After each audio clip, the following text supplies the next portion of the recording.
शपथविधीची तयारी पूर्ण झालेली आहे। राजभवनामध्ये परिसरामध्ये भव्य स्टेज तयार करण्यात आलेला आहे। आज दुपारी 4 वाजता राज्याचा मंत्रिमंडळ विस्तार होणार आहे आणि विधान भवनावर फडणवीस सरकारच्या शपथविधीसाठीची रोषणाई करण्यात आलेली आहे।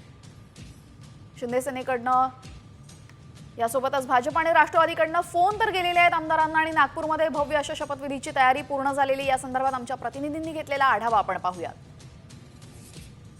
मंत्रिमंडळ विस्तारासाठी अवघे काही तास शिल्लक राहिलेले आहेत। आज दुपारी राजभवनामध्ये दुपारी 3 वाजता शपथविधीचा कार्यक्रम होणार आहे।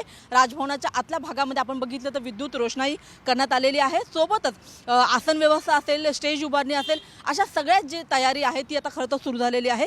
दुसऱ्या बाजूला नेत्यांचं मात्र टेन्शन वाढलेलं आहे, कारण की अद्यापही अनेक नेत्यांना अजूनही फोन गेलेले नाहीयेत।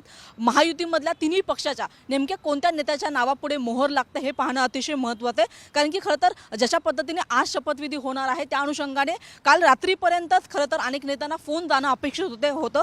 अनेक नेते खरं तर फोनची प्रतीक्षा देखील करत होते, मात्र नेत्यांना बऱ्यापैकी फोन गेलेले नाहीयेत आणि त्याच्यामुळे नेत्यांचं टेन्शन सुद्धा वाढलेलं आहे। काल दिवसभर मुंबईतील सागर या मुख्यमंत्र्यांच्या निवासस्थानी नेत्यांच्या गाठीभेटी सुरू होत्या आणि आज देखील आपण पाहत आहोत की नागपूरमध्ये मुख्यमंत्री दाखल होणार आहेत। त्या अनुषंगाने सगळे नेते जे आहेत ते देखील दाखल होणार आहेत। मात्र कोणकोणत्या नेत्यांना फोन जातात हे पाहणं अतिशय महत्त्वाचं आहे आणि दुपारी 3 वाजता राजभवनामध्ये पार पडणाऱ्या या शपथविधीच्या कार्यक्रमामध्ये कोणता नेता मंत्रिपदाची शपथ घेतो हे देखील पाहणं तेवढंच महत्त्वाचं ठरणार आहे। कॅमेरामन रोहित शिगवणसह मी रुपाली बडवे, साम टीव्ही, नागपूर।